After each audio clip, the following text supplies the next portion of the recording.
first of all, I want to say, please submit open problems and talks for the lightning talk session tomorrow. So either send an email to myself or Ani Krishna or Nicola Del Foss, or submit via Zulip. Our first talk is, we're very happy to have Dolev Bluvstein to tell us all about logical quantum processor based on reconfigurable atom arrays. Please take it away. Hello, thank you everyone for coming to such an early morning talk. I'll tell you about our recent experiments. Please feel free to raise hands if you have any questions. So broadly, I'll start off by just saying what I think are some pretty exciting frontiers that we're currently working on in experimental quantum information science. So in the past, decade or so, there was, really remarkable work being done across the field, starting to explore what does, small-scale quantum computation look like. We're using physical qubits like atoms, ions, defects, superconductors, and so on. And recently, it's kind of transitioned to, we have so many particles and such good control over them that we can start to use them as scientific tools to really try to make quantum discoveries. But also, we can start to use them to make error-corrected qubits, which is what we're all here talking about, and will be the focus of today's talk. And in the past few years, people have made these really remarkable progress and been able to make, the first 1 or 2 error-corrected qubits and gates. And of course, that's kind of the central aspect of what we're here talking about. From an experimental perspective, in our goal of building a large-scale quantum computer, fighting decoherence is the central challenge in terms of we want to leverage quantum mechanics, but that is the central thing that we have to fight in building this large-scale devices. And to date, quantum error correction is the only known realistic route that we have in order to suppress the gate errors from the physical levels of 10 to the minus 3 to what we need for doing large-scale useful algorithms, somewhere on the scale of 10 to the minus 10 or below. And this is in fact so dramatic that before quantum error correction was invented, people thought that quantum computing would just be, fundamentally impossible. And it's, remarkable. I mean, okay, probably a lot of people here, are very, experts in quantum error correction. Well, I'll give you just a brief summary. It's remarkable that quantum error correction is even, theoretically possible to begin with. Classical error correction works in a very simple way. You can take a single bit and copy it 3 times. And now if one of the bits fails, you can, see that this bit failed and then correct it. But quantum error correction has these conceptual challenges of this no cloning theorem. You can't copy quantum information, and you can't, easily check for an error without collapsing the quantum state.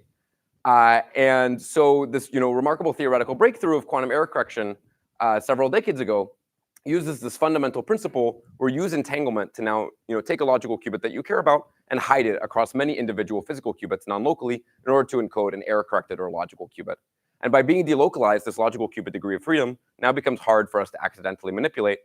And it turns out that although we can't measure individual qubits to check them for errors, we can measure products of qubits, which are the stabilizers, in order to detect errors while preserving the encoded quantum information. I'm assuming this is all kind of baby stuff, but please interrupt if there's kind of some big question. But okay, so a key example here is that of the Tora code invented by Kitaev in 1997, where we have qubits on this 2-dimensional lattice. And then the error-free state of this Tora code is where all of these x and z checks, these 4 body products, are simultaneously equal to 1. And if we have a physical, and then in this state, we can just read off the logical qubit state by the x and z strings that propagate vertically and horizontally across the lattice. If we have a physical qubit error, such as on this qubit here, then it turns out that what we can now do is just measure these z stabilizers, these 4 body checks, see that they were anti-commuting with this error here and have this -1 now, -1 value, and then we can infer that this error happened here without actually revealing the underlying quantum state. And this inference process, we call it decoding. We can undo now the presence of this error and recover our error-free state. And as our lattice size increases, we get more opportunities for errors because we have a larger system, but we also get more checks. And this leads to a threshold behavior where the error probability of our logical qubit can in principle be exponentially suppressed as we increase the size of the code, as long as we're below some characteristic threshold error rate in the system, which it turns out in the Tora code is at this relatively comfortable scale of 1% or so. And now this starts to offer us a realistic route with realistic physical systems in order to get to extremely small error rates that we need for realizing large-scale quantum computation. And I was not around at the time, but it is at least my understanding historically that it was really this theoretical breakthrough of quantum error correction that actually allowed the field of quantum computing to take off, because it gave us now a realistic route in order to be able to build these large devices. And it is understood that although we've been making very good progress understanding what does quantum computation look like with physical qubits in the lab in the past few decades, it's understood that eventually we will need to switch to performing our quantum algorithms with error-corrected qubits as opposed to physical qubits. However, of course, there's some really big challenges with doing quantum error correction. The kind of optimistic estimates for what we need in order to solve really large-scale problems are things on the scale of millions of physical qubits corresponding to logical errors on the scale of 10 to the minus 10, across thousands of logical qubits. And this is significantly further compounded by this problem of efficient classical control. So, with our classical computers, something that we've gotten very good at doing is taking something on the scale of 1,000 wires in order to control billions of bits. Whereas, with our quantum computing architectures, we're currently building them up more qubit by qubit, where each wire, has multiple, each qubit has multiple wires to address it. And this wire problem now poses a significant challenge to doing large-scale control over these, millions of qubits. And then another big challenge with, doing operations is that once our logical qubit is delocalized, it becomes hard for us to accidentally manipulate. Unfortunately, it also becomes hard for us to now intentionally manipulate. And these kind of two problems, this wire problem and kind of the difficulty of doing operations, have so far limited experimental studies on error-correcting systems to 1, 2, or 3 logical qubits and gates. So, okay, now I'll tell you about our recent approach to solving these problems, which we call these reconfigurable atom arrays. And what this looks like is we have neutral atoms, they're rubidium atoms, that are trapped inside of optical tweezers, tightly focused beams of light that can trap a single atom. And then these atoms are in these tweezers arranged in our system. We store information inside of this long-lived hyperfine qubit state, which is essentially a magnetically insensitive electron spin state. And it has coherence times in our system that are quite long on the scale of seconds before decoherence happens. And in order to entangle two of these qubits, what we do is we zap them with a very finely tuned laser pulse that excites them to these so-called Rydberg states, high-lying orbital states of the atom. And now they can strongly interact, entangle, but then we put the information back down in the hyperfine qubit, where the lifetime is so long that we can, in fact, move it around in the middle of the quantum computation. And there's two really unique opportunities with this approach that I'll highlight in today's talk. I'll highlight kind of some of our recent work. Of course, there's really beautiful work being done across the neutral atom community. And there's many unique opportunities with neutral atoms. But the two things that I will highlight that I think are central for doing quantum error correction is one is the non-local connectivity, which turns out for quantum error correction is extremely useful. And two, which is also very central, especially from an experimental perspective, is parallel and efficient classical control. To pause, are there any major questions? All right, fantastic. Okay, so and then I also just want to go ahead and acknowledge all the kind of amazing work that has come before that we're heavily building off of. The trapped ion community, in fact, has been talking about doing shuttling-based architectures for decades, and we're definitely leveraging a lot of those insights. The superconducting qubit community had a lot of early experience in trying to control these moderately large systems and actually really learned the importance of this wire problem and actually taught us about how important it is to be able to have parallel and efficient classical control. And lastly, we're heavily leveraging decades of cold atom research, which are, these optical lattice type experiments are really the true pioneers of doing parallel and efficient classical control on many identical neutral atom particles. Okay, so for the remainder of the talk, I'm going to tell you first about how do we program quantum circuits with neutral atoms. And then I'll tell you about our recent experiments using this for doing error-corrected quantum processing. Okay, so this is how all of our experiments start. It is not particularly remarkable to our lab. It's a magneto-optical trap of cold rubidium atoms, and it has roughly 10 million atoms trapped in this millimeter-sized volume. And the reason I show this, it's not that we're doing this in any remarkable way. People have been doing this for many decades. But it makes it very clear that cold and identical neutral atom qubits are essentially unlimited. We start with 10 million atoms, and we pluck out currently roughly 1,000. And so the challenge is never the number of atoms. The challenge is how to control them. And this is baked into our experiment from the very beginning in terms of how we even trap and manipulate these atoms. So we work with roughly 1,000 neutral atoms in these 2D tweezer arrays. And in particular, we use efficient optical tools, such as the spatial light modulator, where we take a single laser beam, we imprint it on the spatial light modulator, and we control it essentially like it's a computer monitor. And then this single device now splits the laser beam into many individual laser beams that then get focused into our vacuum chamber and then pluck out individual atoms. And then this is what this looks like. We have a grid of atoms, a grid of tweezers. Each gets loaded stochastically with 50% probability. We load here over 1,000 atoms. And then we use another set of optical tools, which is also going to be very important for today's talk, which is an acousto-optic deflector. And this device, what it allows us to do is quickly change the configuration of the tweezers in a rectangular grid. But importantly, it's using two voltage waveforms. There's one X waveform and one Y waveform. And by using frequency multiplexing, this gives us large dynamically programmable rectangular grids of light, and allows us to now, for example, take this original configuration and sort it into these defect-free arrays here on a square lattice, but we can also put things in many different configurations just by changing the waveforms that we send to the atoms. Here we made a Mario. You can see here, the Mario stumps on the mushroom character. And, you can do kind of all these different things, again, with these, few simple optical tools. Yes, please. Takes to do this reconfiguration? Yeah, so here the rearrangement typically is roughly 100 milliseconds, and it's limited by our algorithm. The kind of fundamental time scale to move across the array, I would say, is several hundred microseconds. So to go from that arbitrary array of 1,000 atoms above to this perfect 400 atom array is about 100 milliseconds. This is roughly 100 milliseconds. Yeah, and it's limited by our algorithm. I think it's something we can do a lot better. We're moving atoms significantly slower than we know we can move. Great question. Thank you so much for the question. Something you actually did, or that's just a graphic? Oh no, these are live pictures of atoms. Okay. Yeah. No, this is Yeah, we have a very fun job. Yeah. We used to spend a lot of time making people's faces and names and atoms, but I guess it's gone out of style. So okay, right. So okay, that's how we lay out our processor. In order to do quantum mechanics and entangle our qubits, we use these Rydberg states that I had alluded to. What this looks like is we zap these atoms with this finely tuned laser frequency. The electron gets excited, it goes to this high-lying orbital state, this Rydberg state, anywhere between 50 and 70, where now this electron is orbiting at this really large radius. And what's so important about this is now the atom gets so large that it starts to really strongly interact. We can turn on interactions in this very dramatic way. And in particular, if two atoms are next to each other and they're both in the Rydberg state, there's a very, very large van der Waals interaction. At the scales of the microns that we place the atoms apart, it's gigahertz scale, which is a very large interaction scale in our system. And what this means in practice is if we put two atoms next to each other, we can't simultaneously excite them to the Rydberg state. This is one very central concept in our system, which is known as the Rydberg blockade. What this looks like is if we put two atoms next to each other in the ground state, and we simultaneously try to excite them to the Rydberg state, they'll both try to go, but they can't choose who gets to go. And so they go into an entangled superposition of Rydberg ground plus ground Rydberg, because again, they can't go both into the Rydberg state. So just by putting two atoms next to each other in the ground state and simultaneously trying to excite them to the Rydberg state, you generate entanglement. But importantly, this blockade phenomenon is independent of the exact interaction strength between the atoms. So it's robust to the specific distance that we put the atoms apart.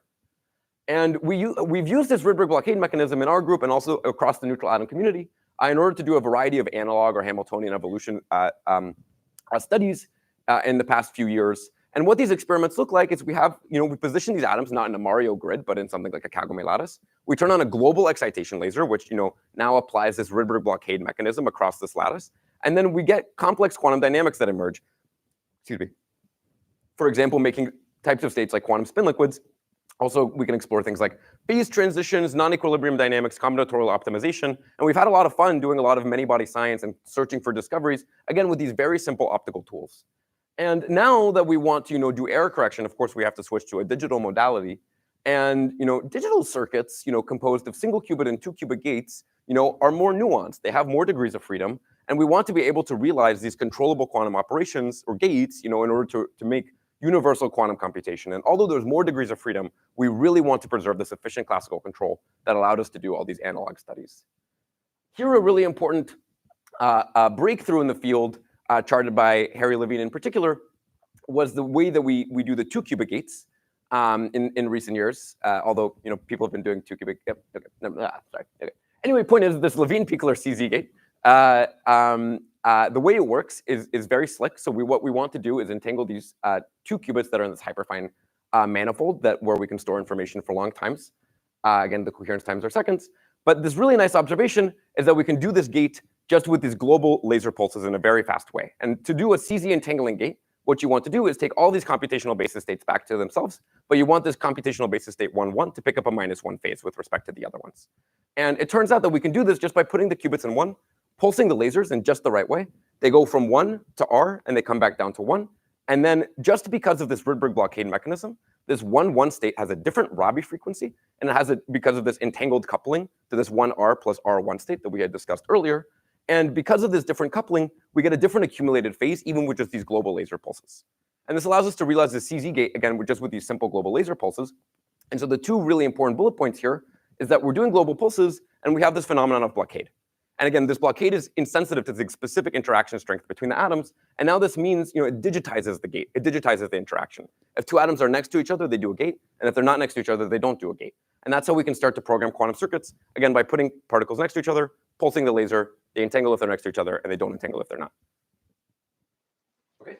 Yeah, please. Is that the only way you can do a gate, or? Well, Rydberg is definitely the most convenient way. There's other kind of pulse schemes. These kind of global pulse schemes for the CZ gate, I think, are highly favorable. There's other kind of clever ways you can consider. You can also do higher qubit gates. Rydberg is, I think, the most natural way we currently have to do gates between neutral atoms. People have also considered collisional gates and such in optical lattices, but currently we like Rydberg. Yeah. Do you have issues with field uniformity?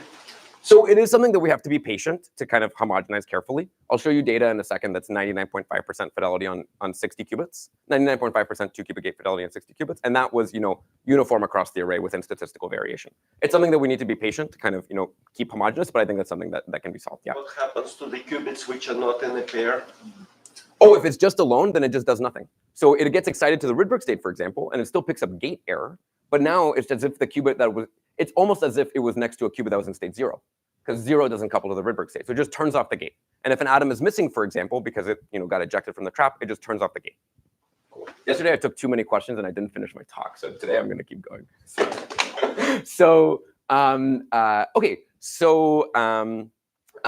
The very first quantum circuit that we programmed in this way was that of making a 1D cluster state.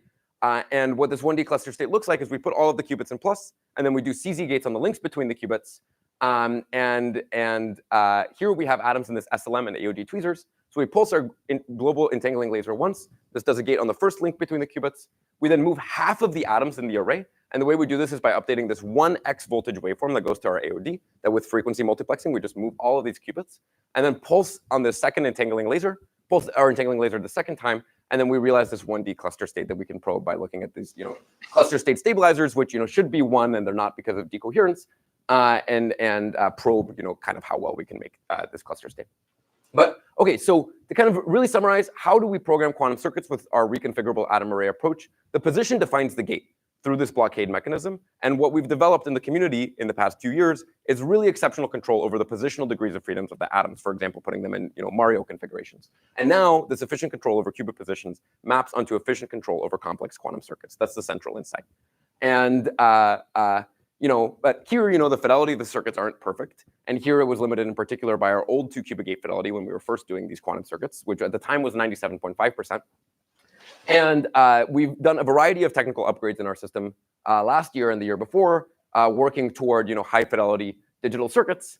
One is this alluded to 99.5% fidelity two-qubit gates on 60 qubits in parallel.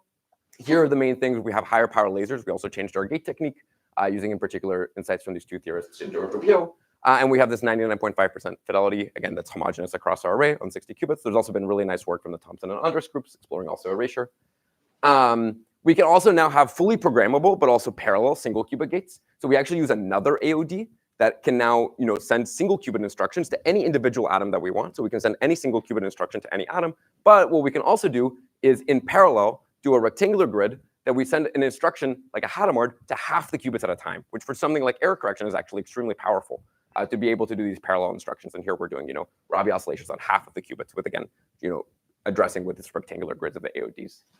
And another important thing is the ability to do mid-circuit readout and feed-forward. There's been many very nice solutions to this in the neutral atom community. All of them seem to work just fine. Our approach is that we take our qubits, move them to a separate zone we call the readout zone, scatter photons off of it without disturbing the active qubits, and then can live do feed-forward conditioned on the state of the qubits that we measure, and we see that we get high fidelity state discrimination, and we less than 0.1% crosstalk error. Yeah, please. So as your array gets bigger and bigger, do you need to have this readout zone farther and farther because there are more photons scattered, or is it constant? So at the scale of 1 million atoms, I think that would be a dramatic scale. At the scale of even 1,000 atoms, I don't think it's a problem because already the atoms are sufficiently far detuned. So both they're further away and they're detuned. We detune their resonance. That actually the absorption from these atoms is quite small, and this 0.1% error that we have is from small laser reflections. So yep. 1,000 atoms, you only move them 100 micrometers away. I think that should be fine as long as you detune further enough. Yeah. I think at the scale of 100,000 atoms, it might become more problematic. So what is the cost of detuning? You have to put in more laser power, or what is? You have to do a light shift. People in these types of systems light shift things by scales of gigahertz. Currently, we're light shifting by 50 megahertz, which is very comfortable here. And you also quadratically suppress as you light shift further. If you light shift very large, then now you're more sensitive to the light shift isn't homogeneous, or if you have like vector light shifts that kind of start to affect the level transitions. But I think light shifting by gigahertz is also something that's not out of the question. I think you can light shift a lot. I'll take one. Was there another? Okay, I'll keep going. Okay, I think I'm doing good on time. Okay, great. Okay, thanks so much. Okay, so that's kind of a high-level overview of how we're going to be programming these quantum circuits. And now I'll tell you about our recent experiment exploring quantum error correction with these neutral atom devices. So when we were first doing this atom moving work and kind of exploring this reconfigurable atom array approach to quantum circuits, we made this Tora code on a torus. And here you can see, again, how our circuits work. So we have 16 data qubits here that are in our SLM tweezers. This SLM tweezer, what it does in practice, again, allows us to put tweezers anywhere in space, but they're fixed. And then we have these 8 ancilla atoms that are rocketing around the system in these rectangular AOD grids. And every time we put atoms into new pairs, we pulse this global laser, and then this entangles them as given by this red oval. It entangles 2 atoms if they're next to each other.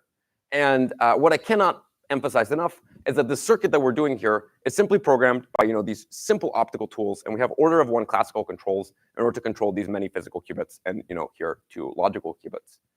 And that's something that at the time we started to see was going to be quite central in order for us to be able to do large-scale error-corrected operations. Where typically when we think about designing our quantum computer, we think about what types of tools do we need to be able to do universal quantum computation. But here we're kind of coming at it from a slightly different angle. We still have all those tools to do universal computation on the physical level, but now we're interested in doing logical quantum computation. And we want not arbitrary physical qubit control and like highly programmable physical qubit control. We want highly programmable logical qubit control, which is a different problem. And so now if we have something like an array of surface codes, and we want to do quantum computation on the surface code grid, if we want to do something like a single qubit gate, a single qubit logical gate on this one surface code patch, then what we don't need to go do, if we want to do this gate transversely to do a Clifford gate, for example, what we don't need to go and do is something unique to each individual physical qubit of the block. We can do this gate transversely, which means all we have to do is just take essentially one big beam or one grid of beams and then illuminate this surface code patch with the same exact instruction. So if we want to do a logical Hadamard, we just do the exact same instruction on all of the physical qubits in the block. And similarly, if we want to do a 2-qubit gate between these 2 logical qubits, all we have to do is take these 2 grids, interlace them together, pulse our 1 global entangling laser, and then the single step, we do a pairwise entangling gate between all of the physical qubits of the block. And then in this way can realize an efficient single step transversal CNOT between these logical grids. And it can start to explore efficient and parallel computation with logical qubits.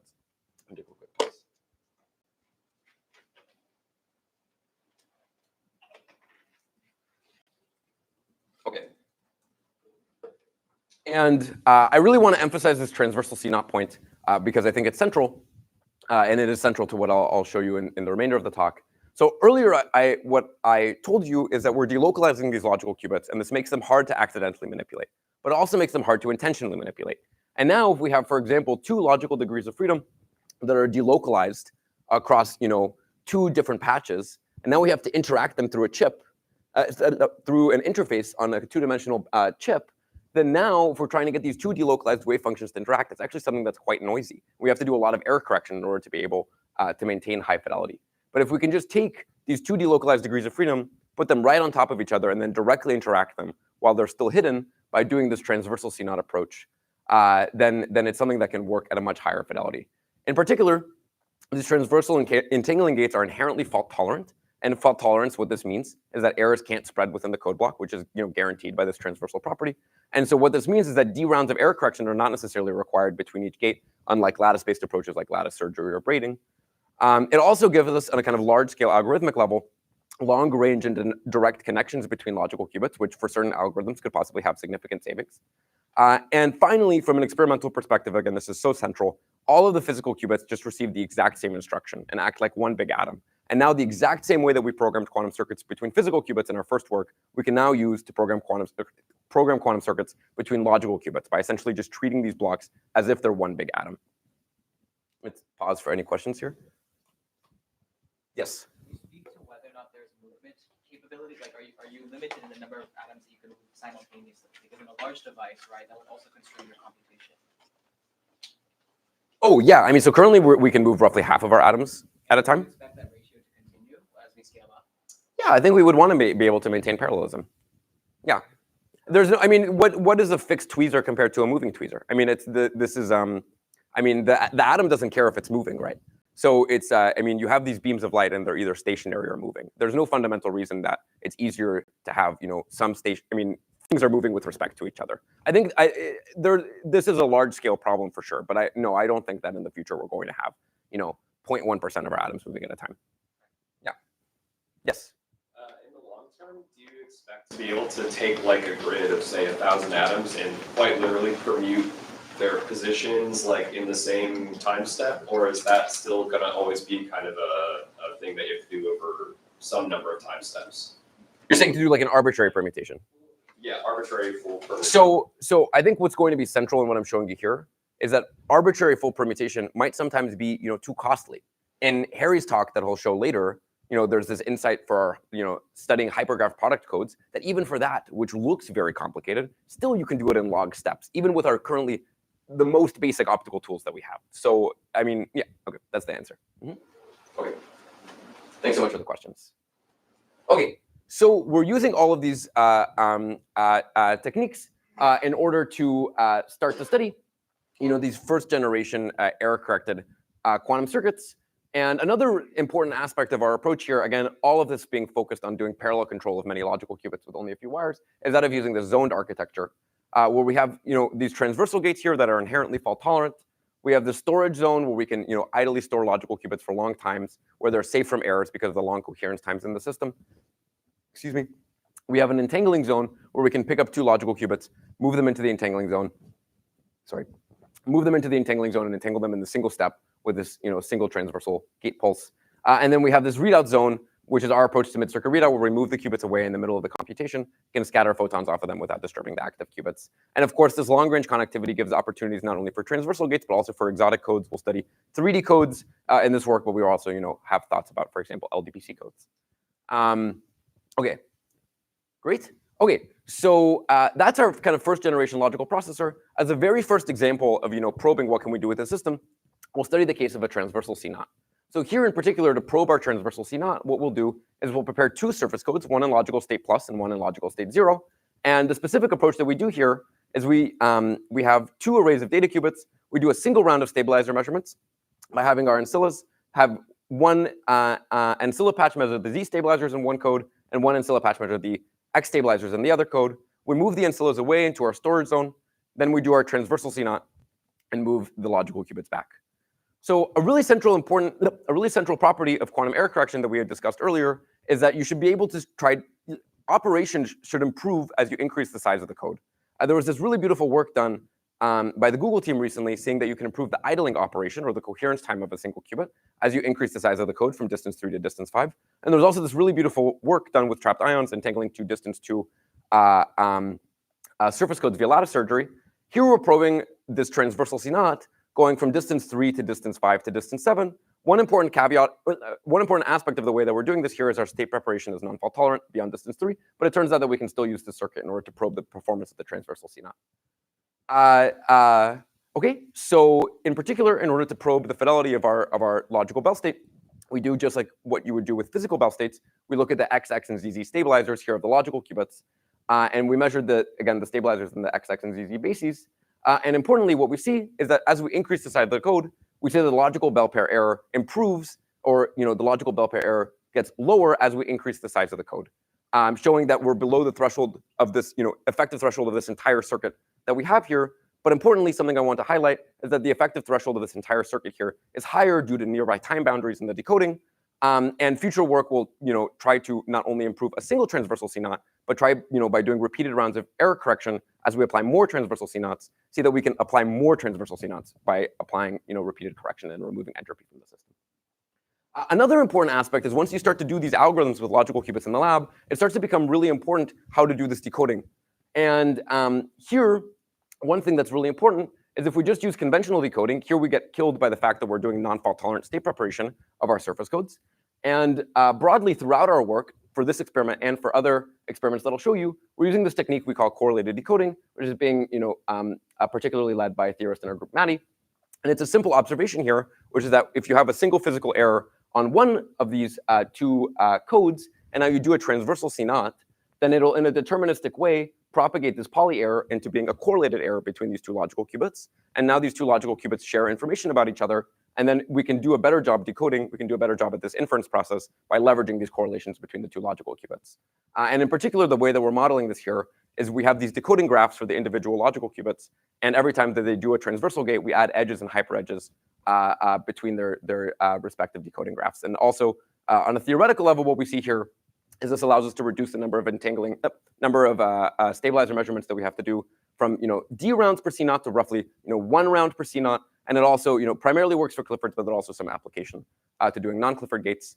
And the key observation here, again, is that once we start doing these logical algorithms in the lab, it starts to not really make sense to consider individual logical qubits anymore. I mean, in particular, what we'll study here, for example, are big stabilizer states, and it doesn't really make sense to think of independent logical qubits. And this is, very related to this kind of space-time decoding concept that people have been working on.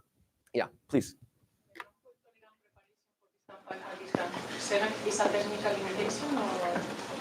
It's here because we did a single round of state preparation, and yeah, so not a fundamental technical limitation, but a limitation of how we did this in particular. Yes. I'd like to hear your opinion about considering your quantum algorithm as a space-time code. Okay. That means that every algorithm you run, like if I write down a circuit to run a big algorithm versus Nico writes down another circuit to write another algorithm, I cannot use the performance of my algorithm to decide how his algorithm would do, even though, say, we have the same number of C0s or something, because the space-time code for my algorithm is completely different than the space-time code of Nico's algorithm. So what are your thoughts about that? So it's like saying I'm making a car. I can turn one left and two rights, but I cannot turn two rights and one left. So I'm not sure I fully understand, but let me do my best. And then we could have, I probably can't stay here forever. but maybe the question is, what's the right way to kind of benchmark fidelity in systems in a way that's kind of algorithm agnostic? And actually, I view this as an outstanding problem. For example, if you do multiple rounds of measurements. Oh, well, you should do what's kind of best for the algorithm that you're studying. And so, I mean, here in particular, what we're probing is be algorithmically agnostic. So how can it? Well, no, that's okay. Maybe I'll give a brief answer and then we could argue more later, because I don't want to turn this into just a big argument. But okay, my perspective is that what we're supposed to do in any case is do things that are improve a specific algorithm. And here, what we're probing in particular is, can you improve the threshold of the transversal? Can you be below the threshold of the transversal C0? And here, that is what we're studying. And broadly, for doing. Maybe I'll just finish. Okay. Sure. Okay. Good. Fantastic. So, okay, broadly, in terms of doing, Clifford circuits in this way here, I think, and this is going to be in our theory work as led by Maddie, but you need roughly 1 round of stabilizer measurement for removing entropy, and then you need these D rounds in order to kind of be able to keep track of the measurement errors and how they propagate. But I think this 1 round per C0 is actually something that's quite fundamental. Maybe I'll kind of leave that here for now, and I'll move on. Yeah, unless there's a different question about the surface code, because I don't think this is going to resolve quickly. Yeah, please. But what happens when you try d equals to 9, for example? Oh, yeah. So we could have done d equals 9, and then, it would have just required a bit more space and would have been slightly more uncomfortable on the physical level. But yeah, we can, with the current approach of how we made these surface codes in particular, we could have done roughly distance 9. Maybe we could have pushed it to distance 11. And then to get to larger scales, we have to be a little bit more efficient with how we're kind of moving things in and out of our entangling zone. Yeah. Okay. Fantastic. I have to kind of keep going to the rest of the results, unfortunately. Okay, great. Okay, so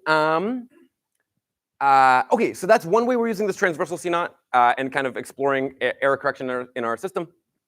Okay, another way is we're going to use this transversal C0 in a kind of ion style experiment in order to probe how good of a fidelity we can prepare for just a single logical qubit.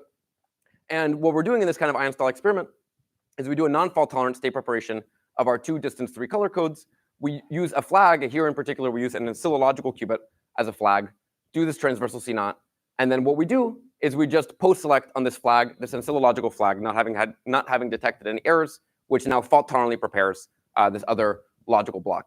And if we don't do this fault-tolerant state preparation, then our spam is quite bad on the logical level. It's roughly 98%. But if we do use this flag, again, post-selecting on this oscillological qubit, not having had detected an error, then it improves to 99.9% spam, which is quite a bit better than our physical qubit fidelity, and slightly worse than kind of to the best of my knowledge, state of the art, which is from Quantinium, which is 99.95. So, okay, what we see here is that we can do error correction in order to improve the fidelity of our state initialization, and we can also do this transport-based C0 in this way that's effective for logical operations. Importantly, as I keep trying to emphasize, parallelism is really central in our approach. And here, where this data is averaged over 10 total logical qubits, or 5 logical pairs. And again, as much as possible, we're trying to do things in parallel. So here, after we've prepared these 5 logical qubits fault-tolerantly, we can start to explore them for algorithms. So in particular, what we do is we make these 10 non-fault-tolerant color codes. We do 5 transversal C0s and use these 5 as oscillological qubits, move them to storage after they've done this kind of Steen error correction style step. And then we make a GHG state on 4 of the 5 remaining logical qubits. We chose 4 just because it was easier for doing tomography. And the reason we chose color codes here as opposed to surface codes, and again, it's part of the flexibility of the system, is that they have these efficient single qubit, they have these transversal single qubit Clifford gates that allow us to, for example, do direct fidelity estimation or tomography of the system, and is what it allows us here to measure the fidelity of the GHG state. And we get here a fidelity with our fault-tolerant state preparation of roughly 72%, using these oscillological flags as well for the fault-tolerant state preparation. But okay, the kind of high-level takeaway from what we're doing here is we have all of these color codes, and we can start to explore these early fault-tolerant quantum computations and kind of start to see what are the different nuances between physical qubits and logical qubits, and start to kind of do the things that we're used to doing with physical qubits, but now doing them with logical qubits and seeing how they differ. And here, for example, we can do like tomography of our logical qubit density matrix. And here is a movie of what exactly this looks like. So we have 10 blocks making these 10 distance 3 color codes. In the first 3 steps, so 1, 2, 3 parallel steps, we encode these logical qubits. We take the top 5, do transversal C0s between them, drop them off in storage, and then pick up these 2 other logical blocks and start to slide them around. And this is how we make this GHG state here. So here in particular, we chose to do this particular circuit, but you can get the sense here that we have these 10 color codes, and you now can start to do whatever type of Clifford circuit you want between them. And it's this, this fully programmable system, but again, on the logical qubit level. And you can start to explore quantum algorithms in the lab with logical qubits. And that there was making this GHG state, but it's something that you can see can quite directly scale. So here, what we're doing is we're making 40 of these distance 3 color codes and doing 20 transversal C0s between them.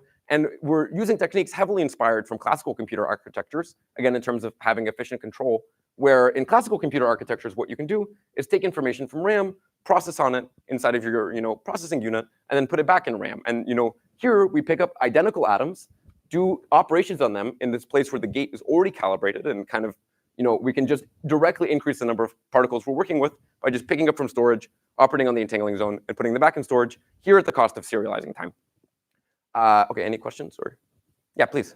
So 2 questions. First of all, what is the bandwidth really?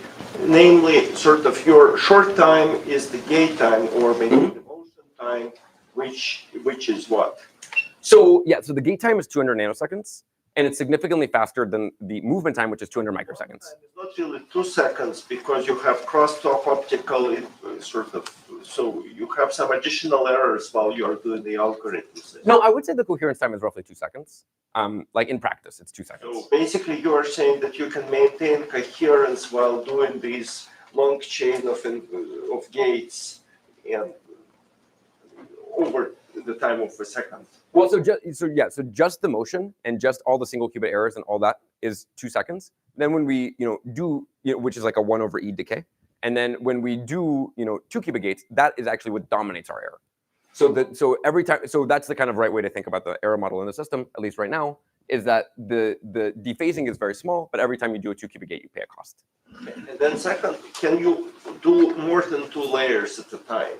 So in terms of like work, not in 2 dimensions. Right. So there's been beautiful work from the Brouwer group, where they, for example, made a 3D Eiffel Tower And so 3D is an interesting thing to explore. It's always going to be most natural to work in 2D because we live in a 3-dimensional world and you need 1 dimension to access things from, just like our classical computer architectures are 2-dimensional. Yeah, unfortunately, I'll take a quick question, but then I have to move on. I'm confused about the 2-second coherence time when you're Yeah. loading. It said that every time you load into ALDs or something and move, the atom loss is 0.1%. That's right. So irrespective of what that 2-second is, the atom loss rate per move is 0.1 seconds. 0.1%. So that's kind of. Well, it depends. So the free space motions truly come for free.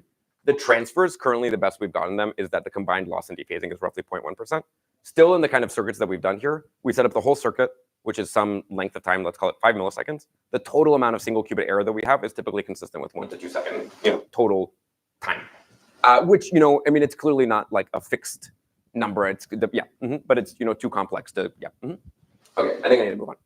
Okay, so, okay, that is one aspect of our kind of efficient architectural level control. Another aspect is here we're doing this mid-circuit readout and feed forward.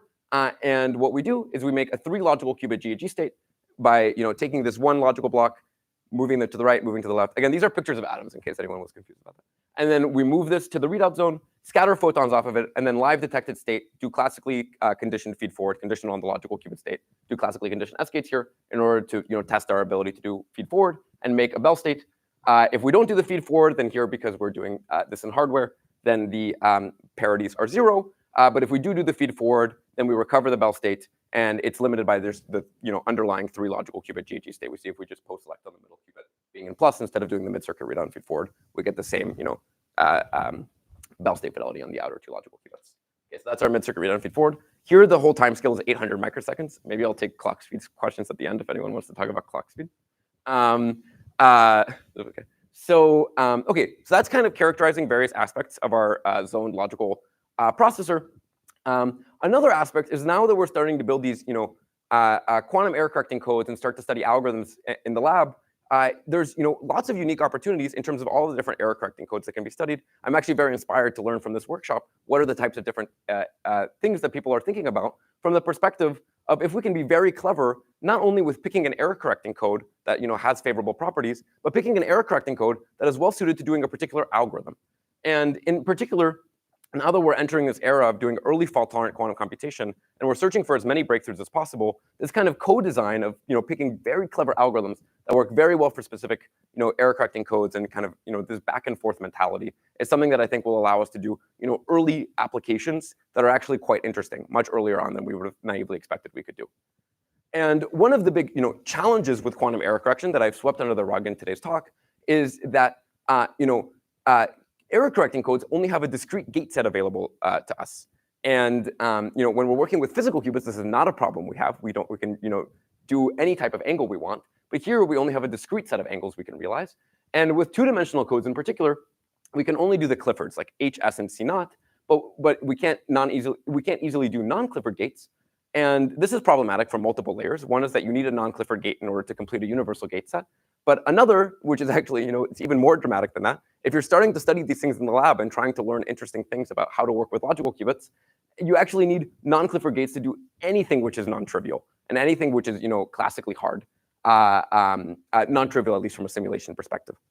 And in particular, if you imagine you have, for example, 2 CZ gates, then it's actually very easy to simulate what this circuit does. You can just track the operator, and you just get operator spreading through this Clifford circuit, and this poly operator XII now spreads into an operator XZZ. And so if you want to simulate the circuit, all you have to do is just keep tracking the n stabilizers you have in your system. But every time you hit a non-Clifford gate, like a controlled Z gate, which is one of the non-Cliffords we'll study here, then now when this poly operator hits the CCZ, it actually goes into a superposition of poly operators. And now if you're trying to simulate the circuit, then you have to track 4 times more operators. And in particular, in systems that have a small number of non-Cliffords, the number of operators, so the number of operators you need to track grow here exponentially with the number of non-Cliffords applied. And state-of-the-art Clifford plus T simulators can handle roughly 64 Ts and 16 CCZs. So that's kind of the scale of how much magic can simulators that handle low magic handle. Okay, so CCZs make things harder to simulate. And we need to be able to, if we're doing early quantum computations in the lab, we need to have some component of non-Clifford in order to be able to kind of probe interesting parts of Hilbert space and kind of learn interesting lessons. At least that's my perspective. So, okay, so here what we're going to study is generating complex states with these three-dimensional codes. So 3D codes, it turns out they lose the transversal Hadamard, but they do gain transversal non-Cliffords. And we'll ask if we can natively generate states that have a large amount of magic. And magic, again, is a measure of how much non-Clifford is in the state. Here in particular, we make these 832 codes that have been popular in the literature recently, where we have 8 physical qubits encoding 3 logical qubits to distance 2. It's distance 4 on the other basis. And the operators of this code look like here. They have this X faces and Z strings on these 3 different logical qubits. But what's so important about this 832 code is that we can actually, now these logical qubits are already entwined, they're already overlapping on the same physical qubits of the block. We can actually do very simple operations in order to entangle them because they're already on the same space.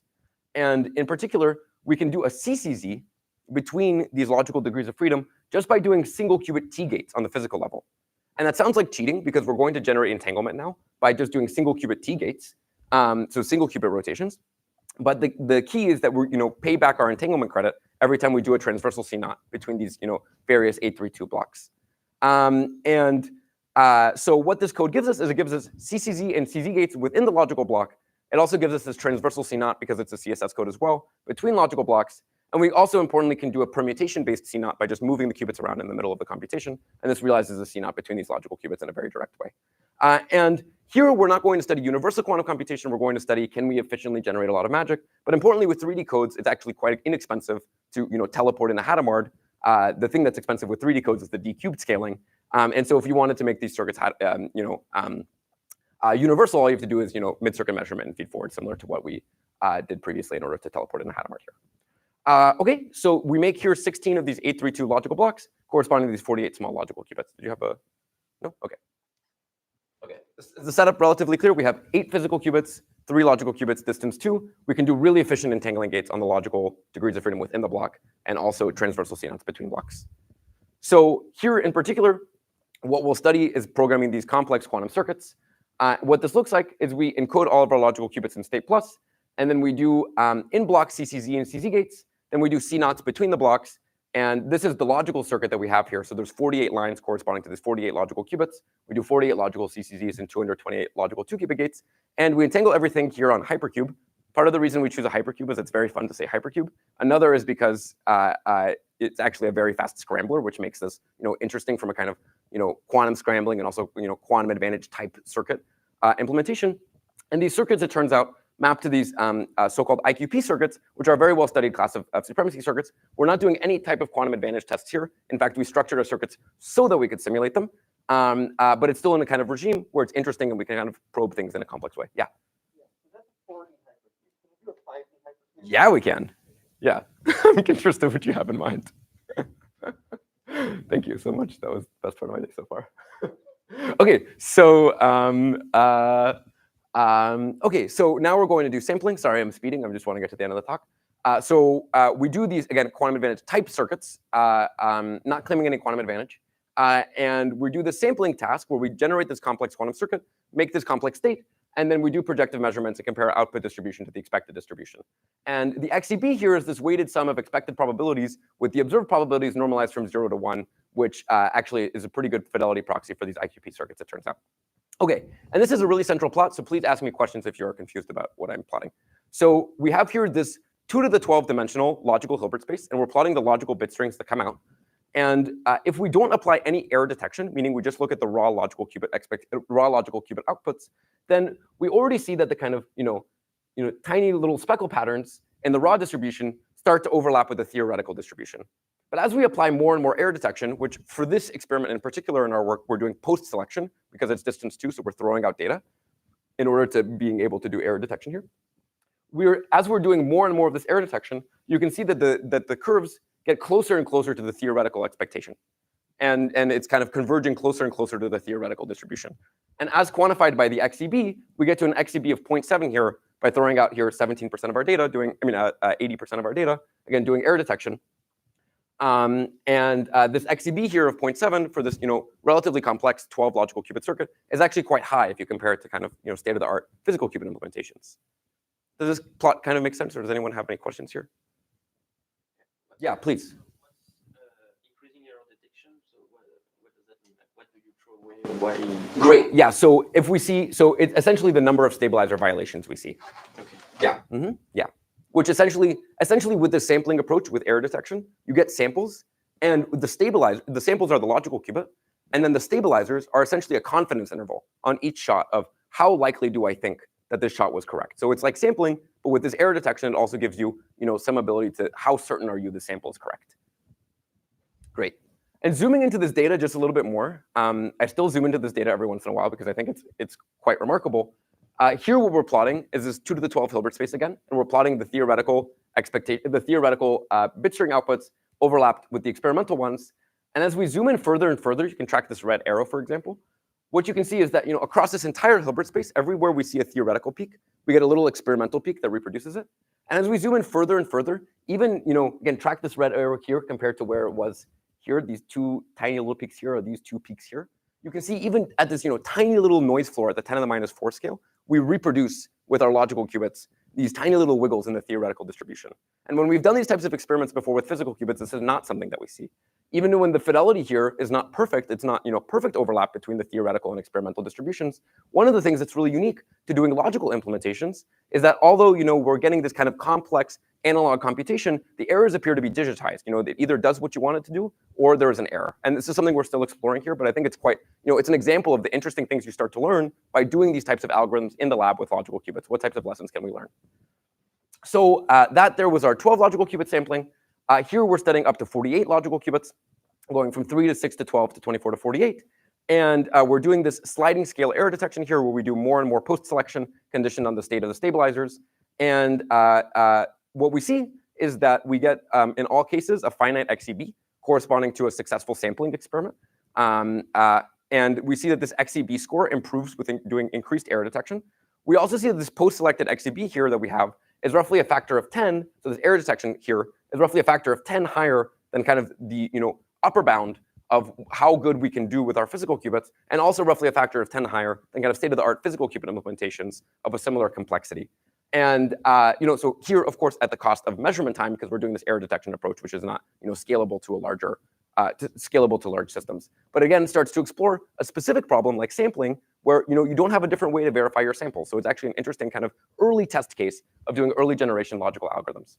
And here's a movie of what exactly this looks like. So we're going to make here this 4-dimensional hypercube on the logical level, but on the physical level, it's a 7-dimensional hypercube. So in this first 3 steps, 1, 2, 3, we make these 832 cubes, and then we start to entangle them on these higher and higher dimensional structures by picking up these groups of logical qubits and entangling them at a time. We run out of space here, so we move these logical qubits into storage, pick up this new group from storage, do it all over again, where the gate calibrations, everything is exactly the same. And the main takeaway that I cannot stress enough from an experimental level is if you wanted to do a circuit like this on the logical level, it does not make sense to have a wire for each individual physical qubit in the block. You would like to do these things in parallel. That's, again, really the central takeaway. Okay, and then this is how we make our 7-dimensional hypercube with our physical qubits. And lastly, that's our kind of sampling experiments. But we're physicists, and we also kind of like to study types of quantum simulations and interesting physics in the lab. And one of the interesting physics that we're realizing here with these circuits is that of scrambling, where entanglement builds in the system. And we can probe this actually by just doing a Bell basis measurement, by making 2 copies of our logical qubits, measuring them transversely by doing these transversal CNOTs. And then these Bell basis measurements are very powerful. You can measure, for example, entanglement entropy. You can simultaneously extract all 4 to the n polystring absolute values, and it's fully compatible with doing logical qubits. And here, this kind of quantum simulation we do is, again, the scrambling circuit, and then we do this 2-copy measurement. And what we see here is this kind of characteristic page curve, which is significantly cleaner with logical qubits here than we've been able to see before with physical qubits, where you see that entanglement entropy from these scrambling dynamics grows as you go to larger and larger subsystems, but then at half the system size, the system starts to know it's inside of a quantum simulator, and the entanglement entropy starts to go down. Again, and we're able to see this kind of page curve scrambling physics much cleaner than we've been able to see before with physical qubits. And it's an example of, for this specific type of quantum simulation, we can probe it in a very good and a very high fidelity way with even these early generation logical devices. And I'm short on time, so I'll skip this. But we can also measure other very interesting things about our many body simulation. Okay, so now I'll take a really quick pause and then I'll summarize. Okay, I'll summarize. So okay, we see that quantum operations improve with code size. We make surface codes as large as distance 7. We do fault-tolerant algorithms and can kind of start to characterize our architecture and our zoned processor. And then we realize these complex scrambling circuits with these small 3D codes and hundreds of logical entangling gates. So the really central question is, what do we learn from doing all these experiments, and where do we go from here? So in terms of some kind of bullet point lessons from our first generation logical processor, like what did we learn from doing these experiments? What value did we get from them? So the central one is that it's the control over single logical qubits as the fundamental units in our processor that is what enabled these experiments. And this is an experiment that's built and operated by a few PhD students and postdocs in the university lab setting. And if you would have come into our lab, the way this is the type of circuit you would see up on the board when we're making our GHG state. We have our 10 lines corresponding to 10 logical qubits, and then we're programming transversal CZs in parallel between these logical qubits. We're programming transversal global pi/2 pulses, and again, we're thinking about everything on the logical qubit level. And this greatly facilitates doing these complex experiments on logical qubits. Another important bullet point is that instead of considering individual logical qubits, it starts to make a lot more sense to consider algorithms together as a whole. And here, this correlated decoding technique that we're working on is something that's quite central. Another important bullet point is that logical qubits are not literally qubits. They're many-body systems, and sometimes they can behave in funny ways. So sometimes something that can be a bummer is that the Bell state fidelity is not just given by something as simple as span times the gate fidelity. It's something that can actually be much more complex. But a positive surprise is that you get things like inherently digital operation, where even if the fidelity is not perfect, you get digitized errors, and you don't get a lot of coherent over or under rotations. And I think that there's, we are exploring some of these early applications, but I think there's going to be many more in the coming years. And there's genuine examples here where logical qubits can already outperform physical qubits at interesting problems. And the discrete gate set that we have is a curse, right? Because it means you can't realize any type of algorithm you want to do conveniently. But also, if you flip that on its head, it can actually be a blessing. Because if there's a unitary evolution and it falls close to this discrete gate set, then it's actually one of the few unitary evolutions your logical qubits can even do. So it's the type of unitary evolution the logical qubit can do really precisely. And I think there's going to be many more opportunities here for studying early generation logical algorithms and kind of learning these things in the lab. So that's what I would describe as our kind of early generation logical computations. Looking into the future, I think there's a really exciting prospect from across the neutral atom community to studying medium scale error corrected processors is what we would call it. A really important step here in this next step will be not only removing entropy at the end of the algorithm like we're doing here, but also removing entropy during the algorithm and seeing that we can extend the depth of a quantum computation. Excuse me. The existing techniques that we have can be scaled to the scale of roughly 10,000 atoms by increasing laser power. The physical errors in the 2-qubit gate can be reduced to the scale of roughly 0.1%. Continuous reloading will be really critical in the system in order to be able to continuously load fresh atoms. And I think there's going to be many unique opportunities here from erasure. For example, Shruti is an expert and is here in the audience. Bias, atomic species. There's this atom computing representatives here as well. So I think there's many unique opportunities here with neutral atoms, and I think it's actually a really central time for us to keep our doors as open as possible, because there's still a very long road ahead. And the more we can kind of leverage the insights from all these different approaches, I think the better chance we have to actually be able to make these medium scale devices. And if we can make these medium scale devices, I think it'll be very exciting, because we'll have something in the lab and the relatively near term where we have something like 100 logical qubits that can do 1 million logical gates without an error.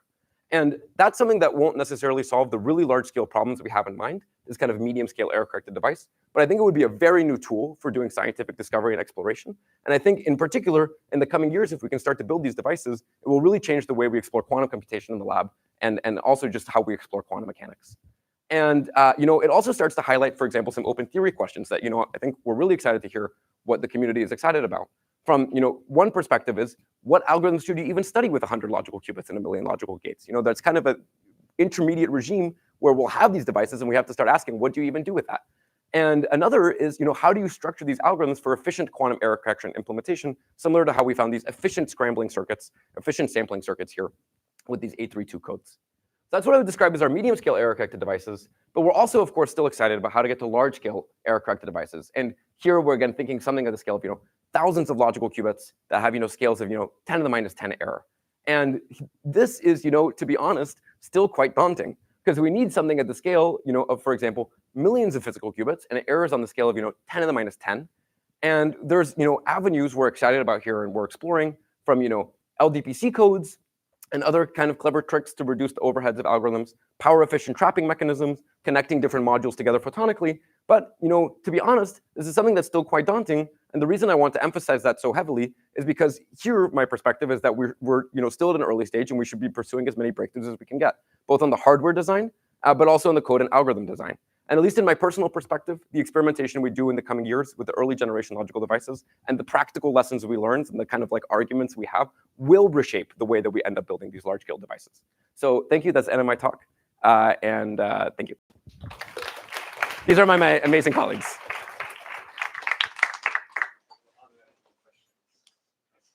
So the experiment that you demonstrated, it seems to be errors dominated by 2-qubit errors, which is about 0.5% per gate. Yeah.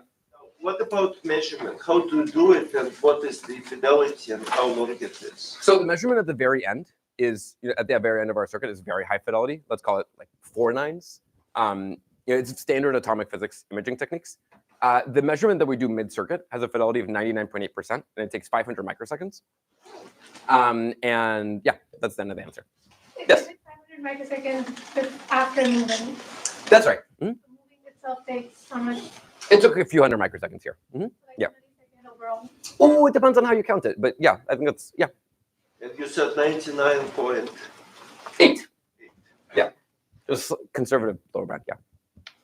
You explain why you didn't use the same code that you used to prepare the distance code for the surface code to the color code, and you need this all to the signal gate. So why did we use different codes throughout the work, or why did we do different state preparations? So the Stein code, we chose to do this flag state preparation as opposed to stabilizer-based measurement, just because it's more standard in the literature. It's also higher fidelity for the specific distance 3 implementation. Did that answer the question, or? No, but I mean, it seems technically more complicated, no? Like This transversal CNOT? Oh, it kind of depends, because, I mean, no, here it was practically simpler, but it's very context dependent. I mean, we chose to make 3 different types of error correcting codes here. We could have chosen to make even more types of error correcting codes, and everything we chose here was to, probe different aspects of the system. So no experiment in particular is perfect. The distance 7, for example, is non-fault tolerant, but it's large. The distance 3 color codes are only Clifford, and they're pretty small, and these 832 codes are error detecting. So nothing is perfect, but together I think it kind of paints a picture of where with continued work things can go by kind of using all of these techniques. Mm-hmm. Yeah. Have you tried small shores algorithmic circuit, for example? No, we haven't, but it is something we can do. Yeah. Mm-hmm. Yeah. You have this readout zone. Does it mean that you can move the atoms into readout zone, and while you are doing the algorithm, wait until the measurement is complete? Meaning, is it blocking or not? Is it broken? Is it blocking the algorithm, the measurement? Blocking? Sorry. Is the algorithm blocked if you need to? Oh, I see. Yeah, it depends on the algorithm. So here in particular, we made an algorithm where you had a 3 logical qubit GG state. We measured the middle qubit and then did classically conditioned S gates. We did this as a kind of test of what it would look like very similarly if we were to teleport in a T gate. So in a large scale algorithm, I mean, there's many experts here in the audience, but in a large scale algorithm, it actually can be very complex when in particular the measurement needs to happen, when the feed forward needs to happen, and it's very algorithm dependent. In the algorithm we had here, in a certain sense, it was blocked until the measurement finished. In other algorithms, it might not be. So it really depends. It's very context dependent. I don't know if that answered your question. Well, the question was about hardware blocking, not algorithmic blocking. Oh, no, the hardware can proceed no matter what. Mm-hmm. Yeah, that we can measure as we do other things. Here we didn't, which is a nice observation, but there's no limitation there. Yeah. Are you aware of the classical simulation result for the I2C circuit? Yes. Oh, thank you so much for bringing that up. Oh, yeah. Oh, thank you so much. Great. Okay, so here is a backup slide. So you were talking about the recent work. Yes. So, okay, let me first super clearly clarify. We are not claiming any type of quantum advantage. So, in particular, we structured, so we did these 48 logical qubits, and in particular, we're trying to simulate it here, right? It's also, I think it's kind of amazing that now we're talking about quantum supremacy on the logical qubit level. So I think that's also really fun to think about. But okay, so here we structured our circuit with an efficient symmetry that has an efficient bipartition that allowed us to have an efficient attack to simulating our circuit. This leads to 2 to the n/2 simulation cost. And this attack in what we're doing is broken by applying additional CNOT layers for this specific attack, this specific symmetry. The IBM group found this other really nice symmetry in our circuit that leads to another attack that leads to 2 to the n/3 simulation cost. Again, we're not claiming any quantum advantage. We structured it so we could simulate it. And this attack is broken by implementing permutation CNOTs in our system, which is actually something that's very easy to do. So it's a very nice observation. And if in the future we do try to do quantum advantage with logical qubits, we would do this permutation CNOT in order to break that attack as well. Yeah, yeah. But it's actually a very interesting. These vertex covers are actually very clever. Yeah. Yeah. But no quantum advantage claims were ever made. Yeah. So if I well understand, you're basically controlling all your qubits with a single laser. Yes. So I know you know what I'm gonna ask. But yeah, please say it. No, say it. I love it. Yeah.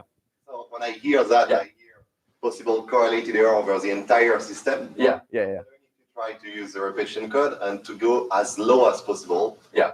You can go to 10 to minus 10, 10 to minus 20. Yeah. Where will you see catastrophic events? Yeah, so we're working on repetitive error correction, and we're busy. We're also working on some many-body simulation things. We have diverse interests. I'm so sorry.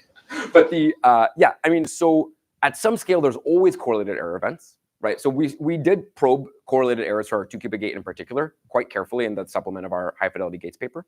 I do understand the concern of there's a global beam. Can you have a global correlated error? I think a better way of saying it is it's a global beam, it's a global clock, but the gate is local. There's no global interactions. And it's true if you do this one global beam, you have this one global thing that can control all the atoms. If all of a sudden the laser pulse doesn't come out, in the middle of the gate, it will, devastate the system. But that's not something that we see in our system, and these are classical problems that we know how to solve. Similarly, in superconducting qubit systems, a majority of superconducting qubit systems use one global oscillator that's then mixed with a bunch of, IQ modulators. Similarly, you should never unplug the quantum computer from the wall. So I think, there's always going to be these kind of global things, and you're always going to have to tackle them. We're not currently aware of any that are limiting. It'll be very interesting to do experiments to really probe it, though. Yeah, does that kind of answer your question? Yeah, and something related about probing correlated errors. Yeah, please.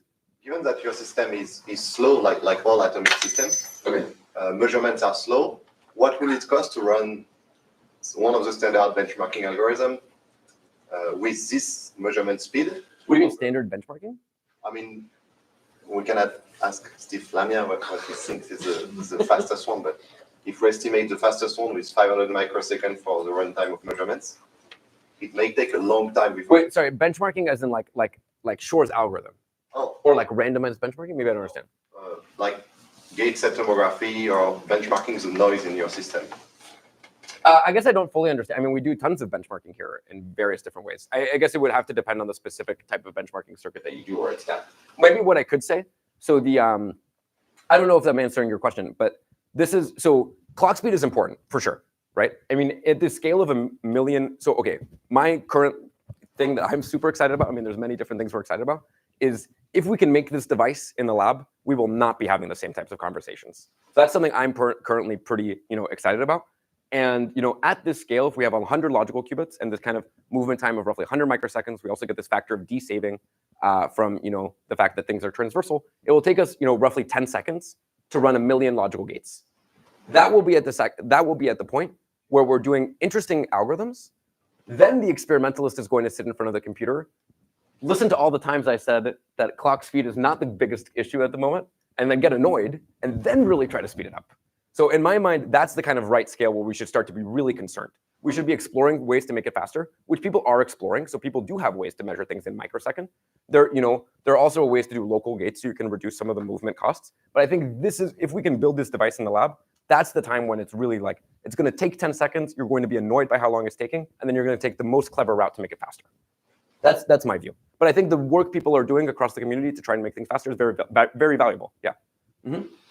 Do you have context on how the zones can be arranged? Like, I'm presuming when you want to scale up, you would want to use multiple zones, right? Like Nicola was saying, multiple computation and readout zones. What constraints are there when we're laying this out in a 1 million qubit device, right? Oh, so I mean, okay, at a 10,000 qubit device, I think you can think about the system in a kind of similar way to how we're thinking about it now. Stratify just large. For example, I mean, it's not crazy. You could have like multiple of these entangling zones. I mean, it's not crazy, right? I mean, the traps can be put anywhere, and these are just beams of light. I mean, the beams of light can be anywhere. So it's kind of flexible. I think thinking about the system at 10,000 qubits, like this medium scale device, I think you can think about it as kind of a larger version of what we're doing now. For really large devices like 1 million qubits, that's a lot of atoms. I mean, also, how are we even going to have the laser power to trap all those atoms? So I think it's a big, it's a big challenge. And there's, so I mean, one route is three routes maybe. One is LDPC codes. and then it already is going to look very different in terms of even on that, error corrections level. What's this kind of structure? Power efficient trapping is a way to kind of manipulate way more atoms. That might be the route, but we'll need to kind of innovate in different ways or connecting different modules together. So I think it'll look different. Yeah. Maybe one last question. Sure. So far, all the classical process is post-processed after. Oh, not entirely. No, we also have the mid-circuit readout and feed forward. Yeah. In future, you definitely need a feed forward from the classical. Yes, which we do also do here. Yes. Yes. Yeah. So in this case, there must be a huge I/O interface between some classical processor outside and your quantum processor. Maybe in the current slide only shows the quantum part. But Yeah. comment on how this I/O interface in future. Yeah. So currently the I/O interface is we image the atoms by scattering photons off of them. We can do this, on thousands of atoms in parallel without a problem. And then we image it on a CMOS camera that has 1 million pixels. This 1 million pixels get read out on an FPGA on the scale of like, hundreds of microseconds. So, okay, I mean, it's smaller here, but then it's for a smaller number of pixels. So, I mean, that is the I/O interface. It's the millions of pixels into the CMOS camera that then get quickly read into the FPGA. And that can process a lot of information very quickly. And then, yeah, output kind of, various different pulses. But in the future scale, it'll be important to kind of consider all the costs for sure. Currently, it's not a bottleneck. Okay, thank you so much.